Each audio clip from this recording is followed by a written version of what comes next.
মুহূৰ্তত আনন্দ মিশ্ৰক এটা গুৰুত্বপূৰ্ণ খবৰ আমি লৈ আহিছোঁ। আনন্দ মিশ্ৰৰ মুখ এক প্ৰকাৰ বন্ধ কৰি দিয়া হৈছে।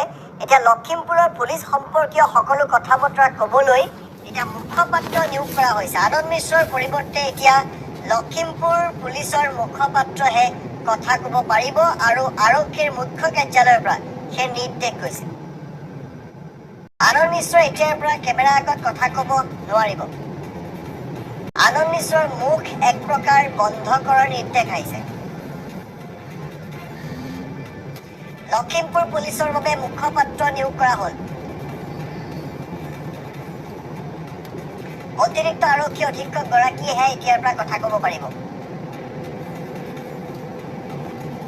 SP আনন্দ মিশ্ৰ এতিয়াৰ পৰা কথা ক'ব নোৱাৰিব, তাৰ সলনি এডিচনেল SPয়ে কথা ক'ব। 24 মে তাৰিখে এই সম্পৰ্কে আনন্দ মিশ্ৰক নিৰ্দেশ দিয়া হৈছিল। মেমো প্ৰেৰণ কৰা হৈছিল উলুবাৰীৰ পৰা।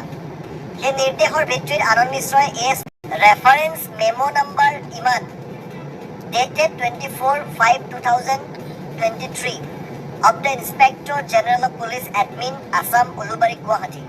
The additional superintendent of Police Headquarters Lakhimpur is hereby designated as the official spokesperson of Lakhimpur District Police. আৰু সিগনেচাৰ কৰিছে ইয়াত লখিমপুৰ SP গৰাকী। কিহৰ ভিত্তিত যে তেওঁলৈ মেমো এখন প্ৰেৰণ কৰা হৈছিল। এই মেমোখন প্ৰেৰণ কৰা হৈছিল 24 তাৰিখে। আৰু আনন্দ মিশ্ৰক যথেষ্ট ৰাইজে সমৰ্থন দিছিলে, ৱেলকাম জনাইছিলে লখিমপুৰ আনন্দ মিশ্ৰক। লখিমপুৰ ৰাইজেও ভাল পাইছিল।